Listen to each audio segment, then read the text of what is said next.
সভাপতি হিসেবে সূচনা বক্তব্য রাখেন দলের সভাপতি প্রধানমন্ত্রী শেখ হাসিনা। সরকারকে পদত্যাগ করতে হবে বিএনপির এমন এক দফা দাবির বিষয়ে প্রশ্ন রাখেন প্রধানমন্ত্রী। আসসালামু আলাইকুম দর্শক মণ্ডলী, আপনারা প্রত্যেকেই জানেন যে প্রধানমন্ত্রী শেখ হাসিনার পদত্যাগের এক দফা দাবি জানিয়েছে বৈষম্য বিরোধী ছাত্র আন্দোলন। দর্শক মণ্ডলী, আজকে শহীদ মিনার থেকে কিন্তু এই ঘোষণা দেয়া হয়। এরই মধ্যে সাংবাদিকরা প্রধানমন্ত্রী শেখ হাসিনাকে পদত্যাগের বিষয়ে প্রশ্ন করলে তিনি কি জবাব দিলেন, সেই ভিডিওটি এখন আপনাদের সামনে তুলে ধরা হবে। আপনারা অবশ্যই ভিডিওটি ধৈর্য সহকারে শুরু থেকে শেষ পর্যন্ত একটু মনোযোগ দিয়ে দেখে আসুন। জাতীয় শোক দিবস সামনে রেখে এবং দলের সাংগঠনিক বেশ কিছু সিদ্ধান্ত চূড়ান্ত করতে গণভবনে আওয়ামী লীগের কেন্দ্রীয় কার্যনির্বাহী কমিটির বৈঠক। বাংলাদেশ আওয়ামী লীগের সভাপতি হিসেবে সূচনা বক্তব্য রাখেন দলের সভাপতি প্রধানমন্ত্রী শেখ হাসিনা। সরকারকে পদত্যাগ করতে হবে বিএনপির এমন এক দফা দাবির বিষয়ে প্রশ্ন রাখেন প্রধানমন্ত্রী। ক্ষমতায় বসে ক্ষমতার উচ্ছিষ্ট বিলিয়ে যে দলটি গঠন করেছিল সেটাই আজকের বিএনপি। আমরা দেখলাম তারা অনেক বড় বড় কথা বলে। এক দফা আন্দোলন কি, আওয়ামী লীগকে ক্ষমতাচ্যুত করতে হবে আর আমাদেরকে পদত্যাগ করতে হবে। আমার প্রশ্ন, জাতির কাছে প্রশ্ন, কি অপরাধ আমাদের? আমরা কি অপরাধটা করেছি? আমার প্রশ্ন বিএনপি নেতাদের কাছে এবং খালেদা জিয়ার কাছে।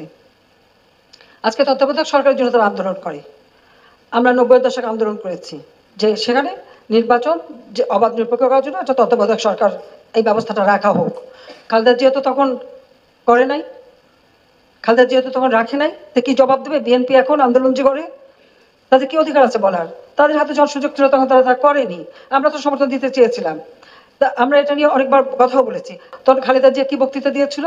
আমি প্রশ্ন করি, আমাদের বিএনপির যে নেতা সারাদিন 3-4 জন মাইক লাগায় কথা বলে যাচ্ছে, তাদেরকে প্রশ্ন, তখন খালেদা জিয়া বলেছিল পাগল আর শিশু ছাড়া কেউ নিরপেক্ষ নাই। তা আমি এখন তাদেরকে জিজ্ঞেস করি তারা পাগল আর শিশু পেয়েছে কিনা। এদিকে সরকারকে অব্যাহত দমন নিপীড়ন বন্ধ করে গণহত্যা ও নির্যাতনের জন্য জাতির কাছে ক্ষমা চেয়ে অবিলম্বে পদত্যাগ করার আহ্বান জানিয়েছে বিএনপি। শুক্রবার রাতে দলের সহ দপ্তর সম্পাদক তাইফুল ইসলাম টিপু স্বাক্ষরিত এক বিবৃতিতে মহাসচিব মির্জা ফখরুল ইসলাম আলমগীর এই আহ্বান জানিয়েছেন। শিক্ষার্থীদের দোয়া ও গণমিছিলের কর্মসূচিতে হবিগঞ্জে একজন নিহত এবং ঢাকাসহ দেশের বিভিন্ন জেলায় বাধা, হামলা, গুলি, লাঠিচার্জ ও গ্রেপ্তারের ঘটনায় নিন্দা ও প্রতিবাদ জানিয়ে গণমাধ্যমে এই বিবৃতি দেন তিনি। বিবৃতিতে বিএনপি মহাসচিব বলেন, বৈষম্য বিরোধী ছাত্র আন্দোলনের কর্মসূচিতে আইনশৃঙ্খলা রক্ষাকারী বাহিনী এবং আওয়ামী লীগ, ছাত্রলীগ ও যুবলীগের হামলায় হবিগঞ্জে নিরীহ শ্রমিক মুস্তাক মিয়া নিহত হন এবং অসংখ্য নিরীহ মানুষ আহত হয়েছেন। সিলেটে আইনশৃঙ্খলা বাহিনী এলোপাতারি গুলি ছুড়ে অসংখ্য মানুষকে আহত করেছে। উত্তরায় পুলিশ এবং আওয়ামী লীগের লোকজন গুলি ছুড়ে আহত করেছে শিক্ষার্থীদের। ছাত্রলীগের লোকজন সেখানে নারী শিক্ষার্থীদের একটি বাসায় আটকে রেখে নরসিংদীতে ছাত্রীদের মিছিলে মহিলা আওয়ামী লীগের উচ্ছৃঙ্খল কর্মীরা হামলা চালায়।